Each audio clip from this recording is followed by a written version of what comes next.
안녕하세요. 성경 읽는 시간입니다. 네, 우리 계속 사사기 읽고 있죠. 오늘은 16장부터 17장, 18장까지 읽어볼 텐데요. 네, 삼손의 이야기입니다. 네, 다들 잘 아시죠. 네, 반갑고 뭔가 좀 더 재밌는 내용인 것 같아요. 아는 내용이 좀 그렇습니다. 네. 과연 오늘은 삼손의 또 어떤 이야기일지 16장부터 읽어보도록 하겠습니다. 네, 먼저 사사기 16장입니다. 어느 날 삼손은 가사로 가서 그곳에 어떤 창녀를 보고 그녀의 침실로 들어갔다. 삼손이 좀 여자를 좀 밝히는 그런 스타일인 것 같죠. 네. 가사 사람들은 삼손이 거기에 있다는 말을 듣고 그곳을 포위하여 성문에서 밤새도록 숨어 기다렸다. 그들은 밤새도록 침묵을 지키며 새벽까지 기다렸다가 죽여버리자 하고 속삭였다. 그러나 삼손은 자정까지 그곳에 누워있다가 한밤중에 일어나 밖으로 나가서 그 성의 문짝과 두 기둥과 빗장을 뽑아 어깨에 메고 헤브론 앞에 산꼭대기로 올라갔다. 네, 뭐 아침 운동하는 그런 걸까요? 네. 이런 일이 있은 후에 삼손은 소위 골짜기에 사는 드릴라라는 여자를 사랑하게 되었다. 네, 굉장히 유명한 얘기죠. 삼손과 드릴라. 저는 이제 데릴라로 알았었거든요. 근데 여기는 들릴라로. 이 이름들이 조금 이렇게 바뀌더라고요. 예, 어렸을 때랑 지금이랑 좀 이렇게 조금씩 바뀌는 게 있어요. 그때 블레셋 5지방의 통치자들이 그녀에게 가서 이렇게 말하였다. 너는 삼손을 꿰어 그가 지닌 큰 힘의 비결이 무엇이며 우리가 어떻게 하면 그를 눌러 묶고 복종시킬 수 있는지 알아오너라. 그러면 우리가 각각 은화 1100개씩 너에게 주겠다. 그래서 드릴라는 삼손에게 간청하였다. 당신의 그 엄청난 힘이 어디서 나오며 어떻게 하면 당신을 묶어 꼼짝 못하게 할 수 있는지 좀 가르쳐 주세요.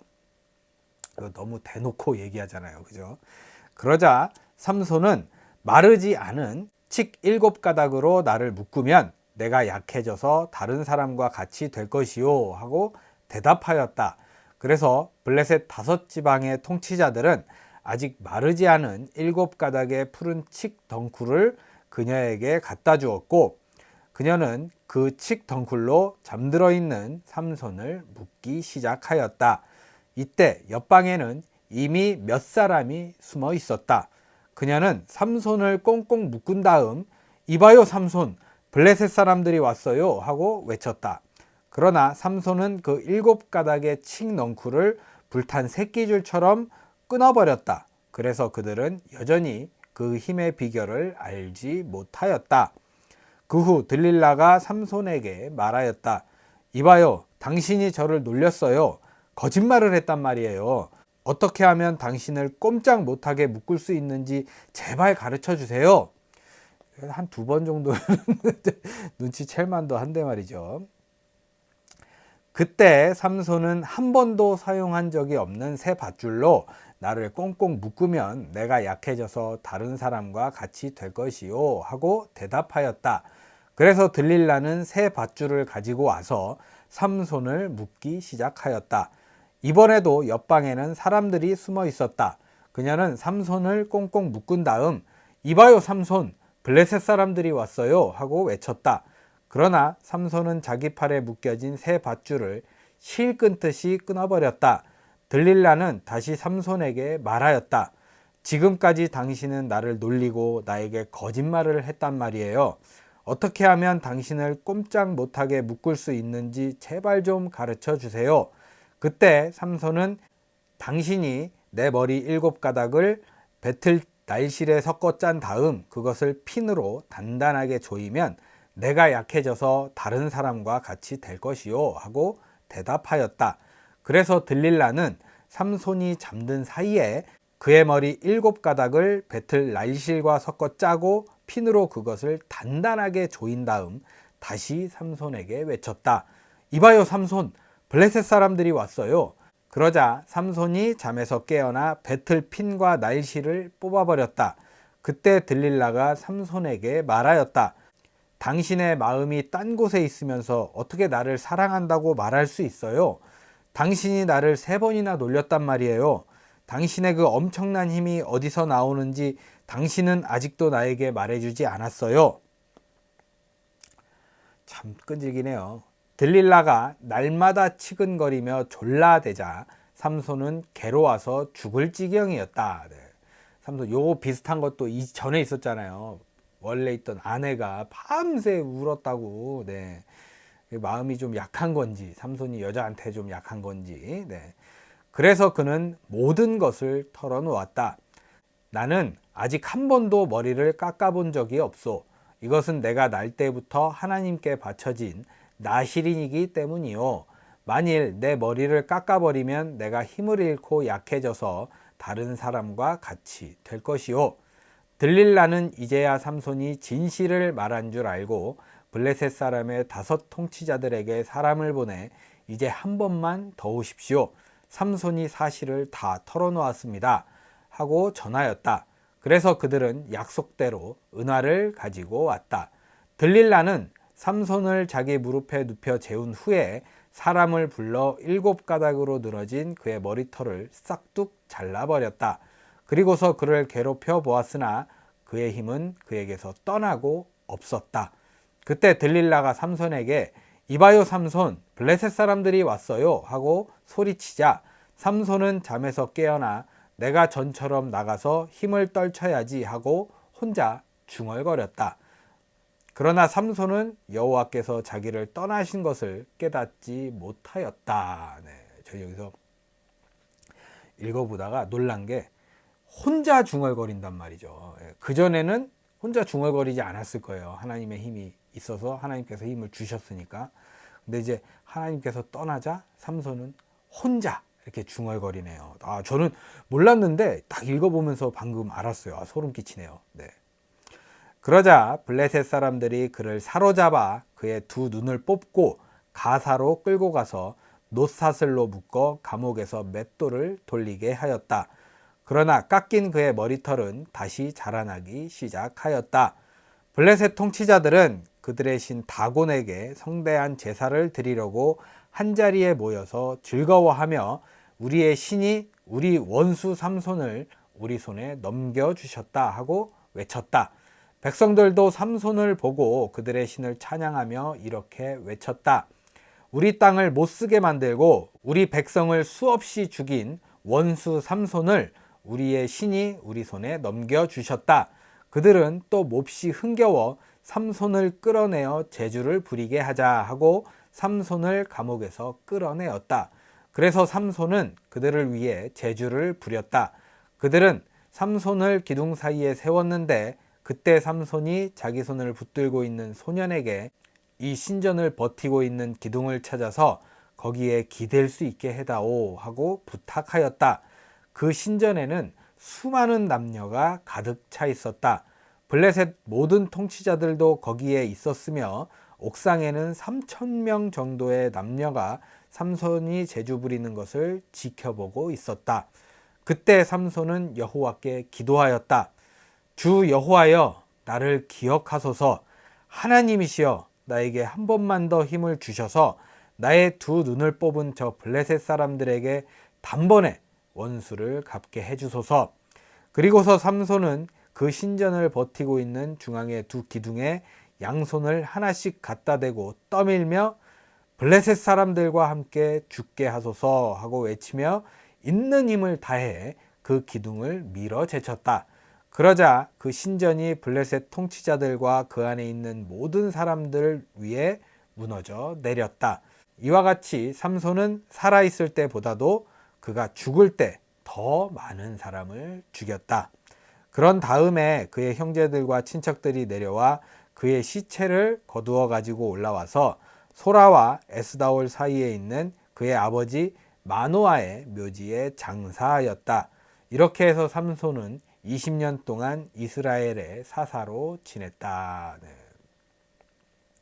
아는 내용인데도 좀 끝이 좀 많이 좀 씁쓸하잖아요. 네. 어쨌든 삼손은 힘을 다해서 마지막까지 그의 직분을 다 하고 하나님께서는 그에게 힘을 주셨다. 이런 되게 멋있게 생각도 들지만 좀 씁쓸하긴 하네요. 네, 이렇게 16장이 마무리되었습니다.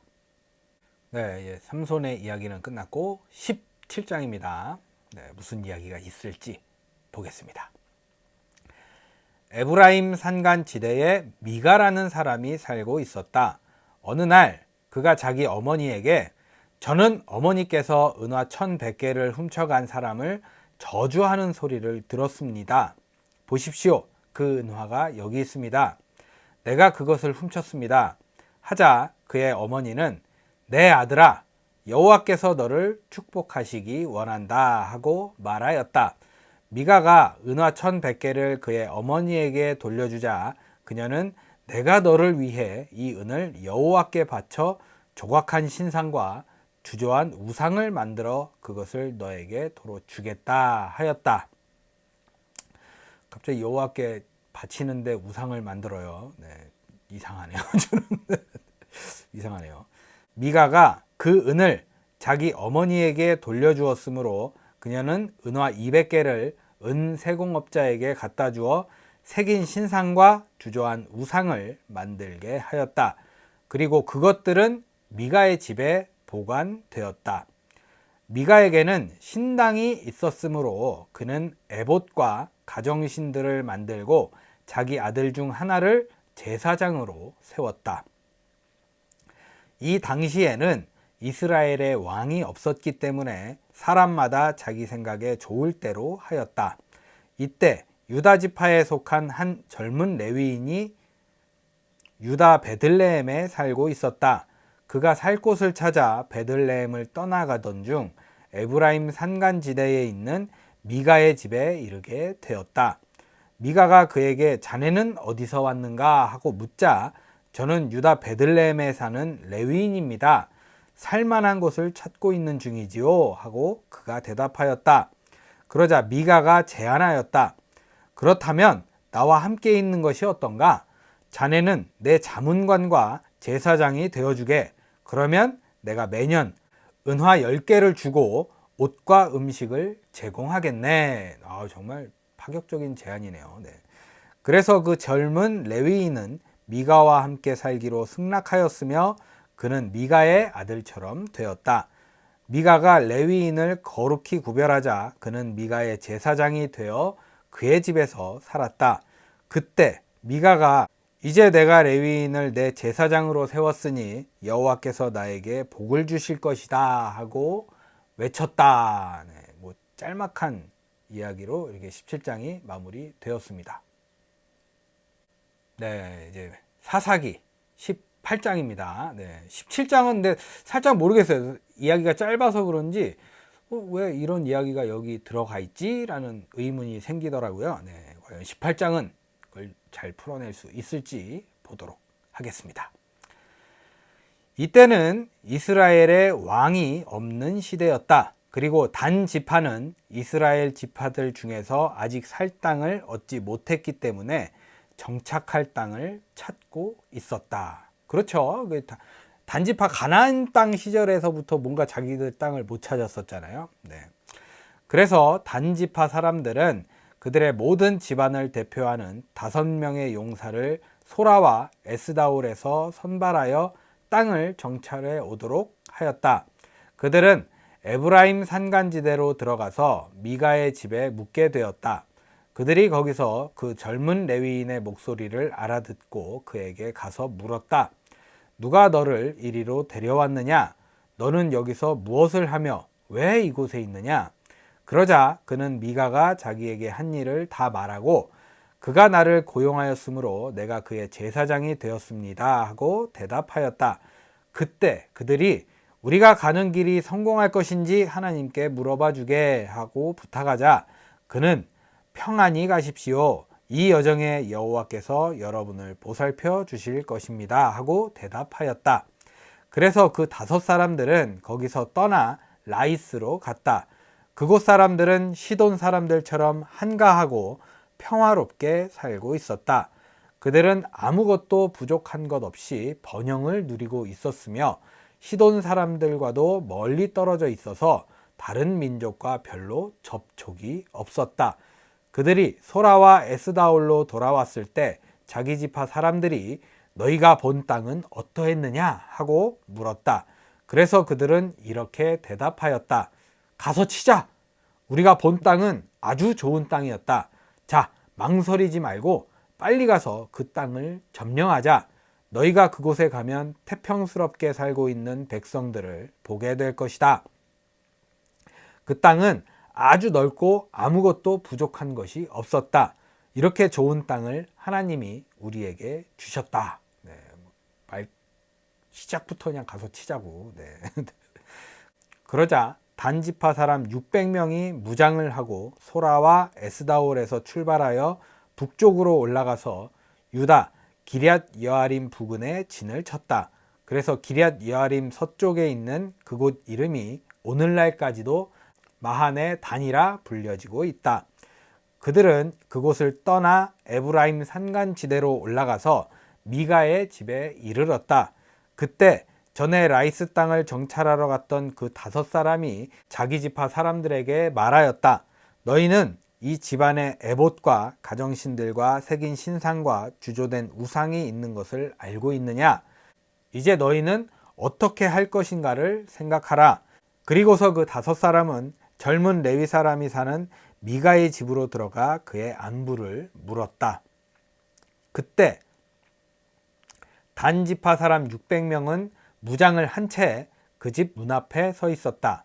그 5사람들이 신당으로 들어가 새긴 신상과 에봇과 가정신들과 주조된 우상을 가지고 나오자 무장한 단지파 사람 600명과 함께 문 앞에 서 있던 제사장이 그것을 보고 무슨 짓입니까? 하고 물었다. 그래서 그들은 이렇게 대답하였다.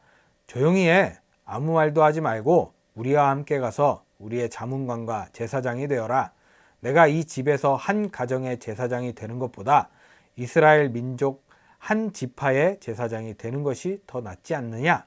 그러자 그 제사장은 아주 기뻐하며 에봇과 가정신들과 새긴 신상을 받아들고 그들과 함께 떠났다. 네, 잘해줄 필요가 없어요. 예, 검은 머리 짐승은 거두는 게 아닙니다. 네. 그들은 거기서 발길을 돌려 그들의 자녀와 가축과 그들의 소유물을 앞으로 세우고 다시 진군하였다. 그들이 미가의 집에서 제법 멀리 떠나왔을 때 미가가 자기 이웃집 사람들을 데리고 단지파 사람들을 뒤쫓아오며 멈추라고 소리질렀다. 그러자 단지파 사람들이 돌아보며 미가에게 물었다. 내가 무슨 일로 사람들을 모아 이렇게 우리를 뒤쫓아왔느냐?